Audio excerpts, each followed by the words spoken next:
Class 10 के जो भी बच्चे, चाहे सीबीएसई बोर्ड के, बिहार बोर्ड के या कोई भी स्टेट बोर्ड के हो, ये क्वाड्रेटिक इक्वेशन का एक बहुत इंपॉर्टेंट क्वेश्चन है, बहुत वेरी वेरी इंपॉर्टेंट क्वेश्चन है।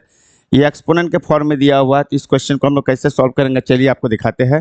तो बहुत आसान तरीके से इसको सॉल्व करेंगे। तो इसको हम उतार लेते हैं। पहले 2 टू दी पावर है 2x square minus 7x plus 5 equal to 1 है। तो आप ध्यान दीजिएगा, यहाँ पर एक्सपोनेंट का जब भी क्वेश्चन रहता है तो आपको बेस दोनों तरफ मिलाना पड़ता है। तो बेस दोनों तरफ मिलाएंगे तो 2 टू दी पावर हो जाएगा 2x square minus 7x plus 5 equal to. अब यहाँ पर क्या बेस डालेंगे, तो हम ये जानते हैं कि किसी भी बेस का पावर अगर जीरो होता है, चाहे वो जीरो को छोड़कर किसी अदर नंबर का अगर पावर जीरो होता है तो उसका वैल्यू 1 होता है। तो यहाँ पर बेस 2 है तो हम 2 का पावर जीरो लेंगे तो इसका वैल्यू 1 हो जाएगा। अगर बेस यहाँ 3 रहता तो 3 का पावर जीरो लेते, अगर बेस 5 रहता तो 5 का पावर जीरो लेते। मतलब ऐसे लीजिए कि किसी भी बेस का पावर जीरो लेने से उसका वैल्यू 1 हो जाता है। अब देखिए, जब बेस दोनों तरफ मिलता है तो उसका पावर भी मिलेगा। इसको आप काट नहीं सकते, बेस को कभी काटिएगा नहीं, मैथ का रूल्स का अपोज हो जाएगा।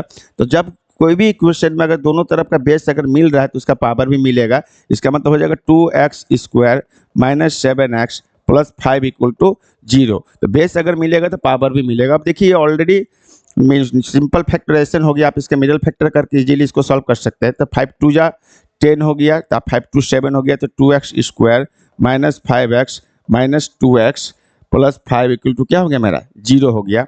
अब इसमें से जो कॉमन है, कॉमन निकालेंगे, x कॉमन निकालेंगे तो बचेगा 2x माइनस 5। यहाँ नथिंग कॉमन, कुछ कॉमन नहीं, तो -1 कॉमन ले लिए, तो 1 से डिवाइड करेंगे तो 2x हो जाएगा, माइनस प्लस हो जाएगा, प्लस माइनस माइनस हो जाएगा, इक्वल टू 0 हो गया।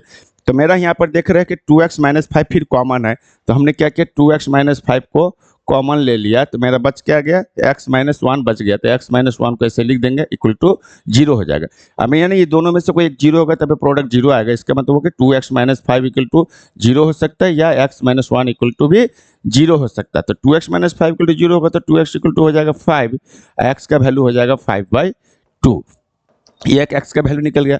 इधर x माइनस 1 बराबर 0 है तो 1 को उधर ले जाएगा -1 को, तो वो हो जाएगा +1। यानी मेरा आंसर हो गया आपका यहाँ पर x इक्वल टू हो गया 5/2 और 1। देखिए आसान से सॉल्व हो गया। तो इस तरह का कोई भी क्वेश्चन एक्सपोनेंट वाला रहेगा तो इस तरीके से बनाएंगे। बहुत इंपॉर्टेंट क्वेश्चन है, जो बोर्ड एग्जाम देंगे क्लास 10 के उसके लिए बहुत इंपॉर्टेंट क्वेश्चन है। आप लोग इसको बढ़िया से एक बार देखिएगा और इसको बार बार प्रैक्टिस कीजिए, एग्जाम के लिए बहुत इंपॉर्टेंट क्वेश्चन है।